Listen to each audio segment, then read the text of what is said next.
In the heart of the Pacific, where the ocean stretched endlessly beneath the burning skies of war, one American battleship stood apart. Not for glory, not for fame, but for the quiet power that changed the course of naval history. The USS Washington BB-56 was never the star of the headlines. She wasn't the flashy symbol of naval might like the Iowa-class giants that came later. Yet, in her steel hull and disciplined crew burned a spirit that defined what it truly meant to be a warship in the Second World War. When America entered the war after the attack on Pearl Harbor, the U.S. Navy scrambled to recover from the devastating losses. The world looked at the wreckage of its Pacific fleet and wondered if America could stand again. But in the Atlantic, far from the chaos of the Pacific, the USS Washington had already begun to carve her legacy. She was the second ship of the North Carolina class, sleek, deadly, and built with one purpose: to take the fight to the enemy and survive. Launched in June 1940, she entered service at a time when the world was on fire. The German Kriegsmarine prowled the Atlantic, their U-boats hunting convoys, while the Japanese Empire tightened its grip across Asia. Washington's early missions were quiet compared to the brutal battles that would come later. She guarded convoys, escorted carriers, and trained her crew for the storm that was brewing. Every man aboard knew the day would come when the ocean would erupt in thunder and flame. That day arrived in late 1942. The Solomon Islands had become the crucible of the Pacific War. The struggle for Guadalcanal was fierce, chaotic, and unforgiving. Both sides poured men and ships into the waters around the island, turning it into one of the most brutal naval battlefields in history. The Japanese Navy had ruled the night with deadly precision, their ships gliding through darkness to unleash devastating torpedo attacks on American forces. The U.S. Navy needed a ship that could stand firm against the enemy's night assault. Enter the USS Washington. Under the command of Admiral Willis Lee, the Washington was assigned to Task Force 64, a small but determined group of American ships sent to protect the fragile foothold at Guadalcanal. With her was the battleship USS South Dakota, new, powerful, but untested in combat. Together, they faced an approaching Japanese force that included the fearsome battleship Kirishima, veteran of countless battles and a master of night fighting. The night of November 14, 1942, would become legendary. As darkness swallowed the sea, both fleets closed in. Radar was still new technology, and the Japanese didn't yet understand the power it gave their enemies. The Washington's radar operators detected the approaching enemy long before visual contact. But in the chaos of night fighting, even that advantage could vanish in seconds. The battle began with confusion. USS South Dakota was hit multiple times, her communications knocked out, and she drifted helplessly into the glare of Japanese searchlights. The enemy ships opened fire, unleashing a storm of shells. It seemed certain the Americans would lose another capital ship. But then, through the smoke and fury, USS Washington acted. At a range of just over 400 yards, less than 5 miles, Washington's main batteries roared to life. Her 9 16-inch guns spoke with thunderous precision, firing shells that weighed more than a ton each. In the pitch-black night, radar guided every shot. Within minutes, Kirishima was torn apart. Shells smashed through her armor, detonating deep inside. Flames erupted across her decks. One by one, her guns fell silent. The mighty Japanese battleship sank beneath the waves before dawn. It was the only time in the entire war that an American battleship sank an enemy battleship in a one-on-one duel. Yet, when the smoke cleared, few would remember the name Washington. While other ships and admirals were celebrated, Washington's victory faded into the background. There were no grand headlines, no triumphant parades. The Navy quietly moved on to the next campaign. But to those who served, that night proved what they already knew: Washington was a ship of destiny. In the months that followed, she continued her service with relentless dedication, escorting carriers, bombarding islands, and guarding the Pacific skies with her anti-aircraft guns. Washington became a cornerstone of the fast carrier task forces that swept across the ocean. Her gunners grew so skilled that enemy pilots often avoided attacking her directly. She was a floating fortress, feared by those who knew her capabilities, yet rarely mentioned in the public eye. Her crew called her the workhorse. She didn't seek attention, she didn't need it. Every bolt, every deck plate, every man aboard shared one unspoken belief: that true strength didn't come from fame but from purpose. By late 1944, as newer, faster battleships joined the fleet, Washington's role shifted again. She became an escort for the massive carrier fleets striking Japan's home islands. But even then, her legacy wasn't forgotten by those who fought beside her. She had been the right ship at the right time, a warrior that turned the tide when the balance of the Pacific War hung in doubt. Yet, history can be cruel. The Washington was overshadowed by the Iowa class battleships that captured the world's imagination. Sleeker, faster, and armed with the same 16-inch guns, the new ships became the poster children of American naval dominance. Washington quietly faded into the background, her achievements buried in the archives of history. But if you listen closely to the veterans who were there, you'll hear their stories. Stories of how she moved through the night like a predator, unseen but unstoppable. Stories of how her radar-guided guns struck with terrifying precision. And stories of how her victory at Guadalcanal marked the moment when the tide of war began to turn for America. She may not have been the flashiest ship, but she was the one that delivered when it mattered most, and that is what makes the USS Washington the most underrated American battleship of World War II. The legacy of the USS Washington didn't end with her legendary victory over Hiroshima. That night, she had not only saved her task force, but had also proven the power of radar, directed gunnery, and the resilience of the American Navy. Yet, for her crew, there was no time to celebrate. The Pacific War was far from over and the sea demanded more. By early 1943, Washington was deep in the thick of operations around the Solomon Islands. The crew had learned the rhythm of war. The long hours of silence broken by moments of chaos, the endless drills, the sweat and the ever-present fear that the next sunrise could bring death from the sky.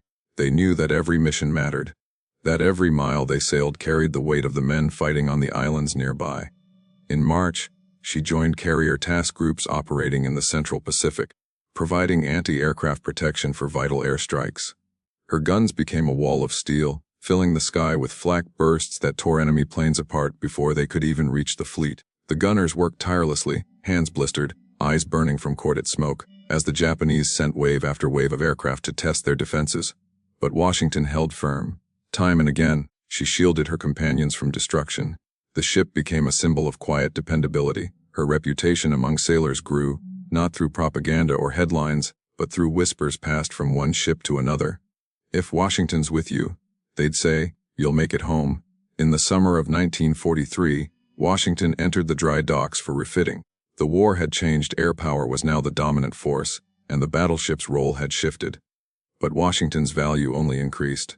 Her upgraded radar systems made her even deadlier at night, while her anti-aircraft batteries multiplied, bristling from every deck. She emerged from her overhaul ready for the next great push, the invasion of the Gilbert and Marshall Islands.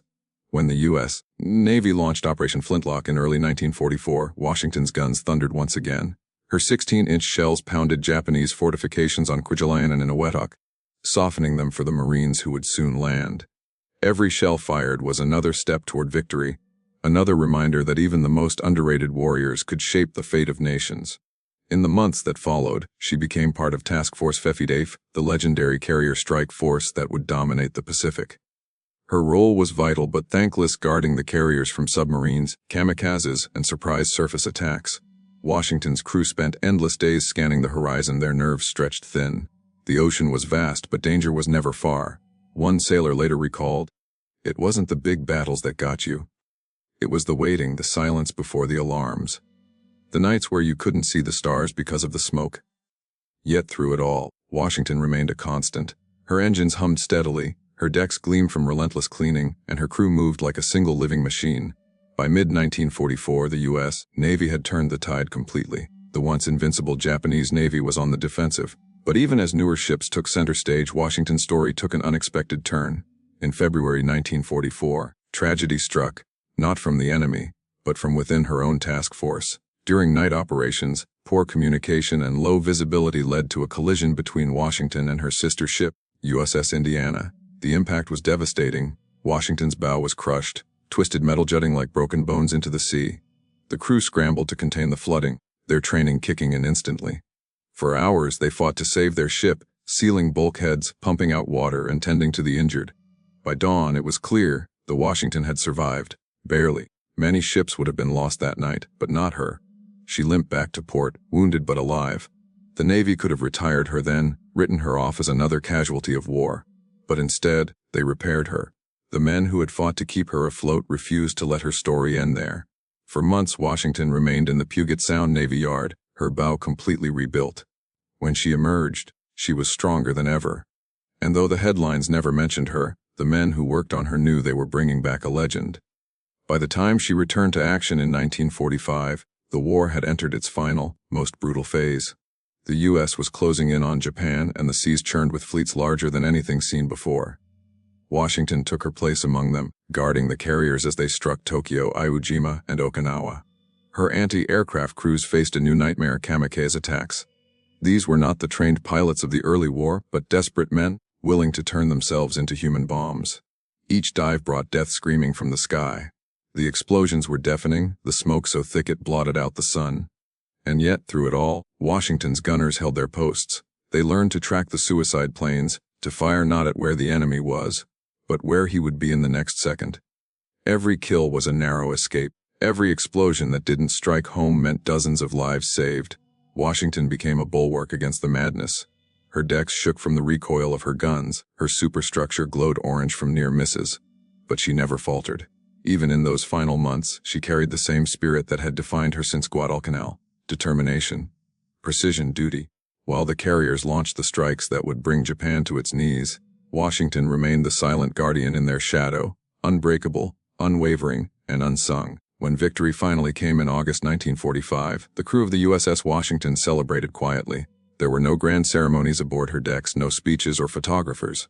The war was over. They had done their part. And for them that was enough. After years at sea, she returned home, scarred, weathered, but proud.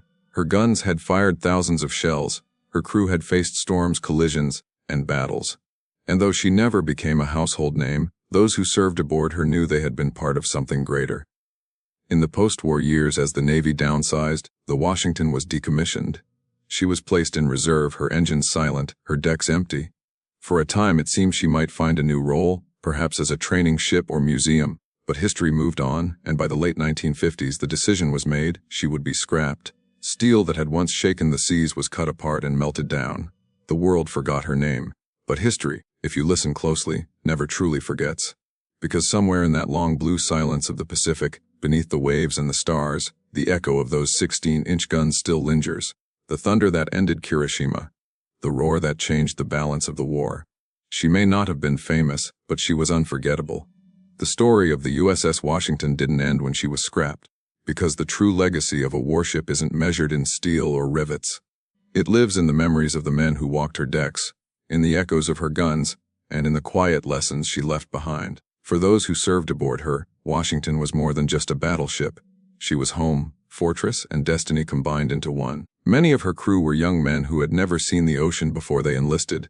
They came from small towns across America, farmers, mechanics, students, and found themselves thrust into a world of fire and salt water. The sea hardened them. The Washington shaped them. Life aboard wasn't easy. The tropical heat was relentless, the air thick with oil and sweat. Men slept in narrow bunks, sometimes just feet from the massive gun turrets. Every sunrise brought drills, damage control, gunnery, radar exercises. Every night brought uncertainty. They never knew when the next alarm would sound, when the next attack would come. But through it all, they trusted their ship.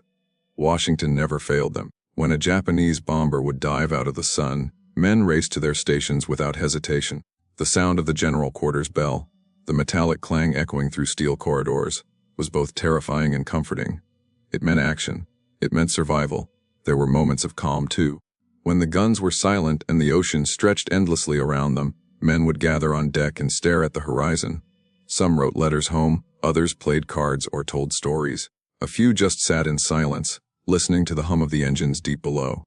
The ship had its own heartbeat, a steady rhythm that reminded them they were still alive. In those rare peaceful hours, the Washington felt almost like a world apart. An island of order in a sea of chaos. She carried the hopes of a generation that believed in something bigger than themselves.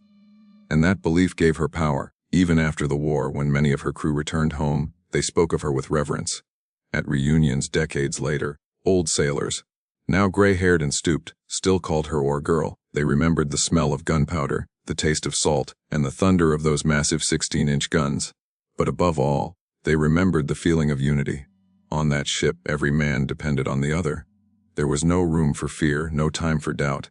It was that unity that made the Washington special. She wasn't the biggest ship nor the fastest, but she was reliable, disciplined, and deadly when it counted most. Her crew learned that true greatness often hides behind humility, that the loudest warriors are not always the strongest. Historians today often call her the forgotten battleship. But the truth is, Washington's legacy runs deeper than most realize. Her victory at Guadalcanal marked a turning point in naval warfare. It proved that radar and discipline could overcome even the fiercest enemy tactics. Her triumph paved the way for the tactics that would later define the U.S. Navy's success across the Pacific. And yet, she never received the spotlight. The press preferred newer ships. The Iowa-class giants, sleek and fast, symbols of post-war power. The Washington belonged to an earlier era, when steel and sacrifice, not speed and showmanship, decided the fate of empires. But what makes her truly underrated is not what she did, but what she represented. She was the bridge between the old world and the new, between battleships that ruled the waves by brute force and a new age of technology, radar, and precision. Washington embodied the transition from tradition to innovation, from chaos to calculated warfare. The Navy learned from her. The lessons of her radar battle became doctrine. Future commanders studied her engagement with Kirishima as a textbook example of night fighting and fire control. Even in her quiet demise, she shaped the future of naval warfare. In many ways, U.S. Washington's story mirrors that of countless unsung heroes of World War II, soldiers, sailors, and airmen who gave everything, yet never made the history books. Her story is their story of silent dedication, of doing the right thing when no one's watching, of winning not for glory but for duty. When her scrap metal was finally sold off in the late 1950s, pieces of Washington were melted down and reused, perhaps in bridges, buildings, or new ships. In that sense, she still exists. Scattered across the world she helped to save. Maybe in some quiet city, a child runs across a bridge reinforced with the steel that once sailed into battle under the stars of the Pacific. Maybe that's how legends live on, not through fame, but through the unseen ways they hold the world together. Even today, those who dive into naval history find themselves drawn back to her. They look at the photos, the sleek gray hull, the massive triple turrets, the calm confidence in the eyes of her crew, and they realize that greatness doesn't always demand recognition. Some ships are remembered because they were glamorous. Others, because they were unstoppable. Washington was both and neither. She was simply the right ship at the right time. Her story also reveals something deeper about America's role in the war. At Guadalcanal, the Navy was still learning, still bleeding, still unsure of victory. The Washington's triumph wasn't just about sinking an enemy battleship. It was about restoring faith. It showed that the U.S. Navy could fight, adapt, and win. That faith rippled outward, reaching the men on the islands, the workers in the shipyards, and the families waiting back home. It was a signal that the tide had turned. In a war defined by massive numbers, millions of troops, thousands of ships, it's easy to forget that sometimes a single moment changes everything. A single duel in the dark, a single captain's decision, a single ship's courage. That's what Washington represents, the power of one decisive act to alter the course of history. Her guns are silent now, her decks long gone, but her spirit lives in every ship that carries the American flag today, in every radar, guided missile cruiser, in every destroyer that sails through the night. There's a little piece of her legacy, a reminder that technology means nothing without the courage to use it wisely. The sea doesn't remember names, but it remembers deeds, and when the waves roll across the Solomon Islands, somewhere beneath that endless horizon lies the memory of a night when an American battleship fought like a lion and changed the fate of the Pacific. That was the USS Washington, the most underrated battleship of World War II. In the end, the legacy of the U.S. Washington endures not in monuments or museum decks, but in silence, the kind of silence that follows greatness unrecognized. While other ships had their names etched in the public memory, Washington's story remained hidden in war diaries, in fading photographs, and in the hearts of those who truly understood what she accomplished. Her captain once said, "We don't fight for medals or newspapers. We fight so that tomorrow even exists." Those words defined her. Washington didn't need fame. She didn't need songs or parades. Her purpose was duty, and she fulfilled it completely. When the war ended, the world rushed toward peace and prosperity, and the machines of war were dismantled, forgotten, or sold. Yet, even as sparks flew from the torches cutting her apart, the men who watched knew they were saying goodbye to something sacred. She had carried them through storms of fire and oceans of fear. She had been their shield, their home, their proof that courage can be quiet. Years later, historians would rediscover her story. They would write of her radar battle, her perfect aim, her cool command under pressure. They would marvel at how, in a single night off Guadalcanal, she turned the tide of the Pacific. But for those who had always known, it wasn't surprise they felt, it was pride. Because Washington's greatest victory was not just in the destruction of an enemy, but in the preservation of countless lives that would have been lost had she failed. In her silence, There was strength in her humility, greatness. Today, if you stand on the shores of the Solomon Islands, you can still feel it. The ocean hums with a low memory, as if the water itself remembers that night. The thunder of her guns, the blaze of Kirishima sinking into the deep, and the moment when the balance of power shifted forever. It's a story of resolve, of technology meeting bravery, of human spirit fused with steel. The USS Washington may be gone, but her legend whispers through the sea spray and the wind that brushes across naval memorials. For every young sailor who steps aboard a modern warship, her story stands as a silent lesson that real heroes often work in the shadows, unseen but indispensable. Because in every war, there are giants who roar for glory, and then there are those who simply do their duty and let history speak for them. The Washington was the latter. She didn't roar, she endured, and through endurance, she triumphed. That is why, though she was never the most famous, she remains without question the most underrated American battleship of World War II, a vessel forged in courage, guided by purpose, and remembered by those who understand that true power doesn't demand attention. It simply acts, and when it does, the world changes, even if no one's watching.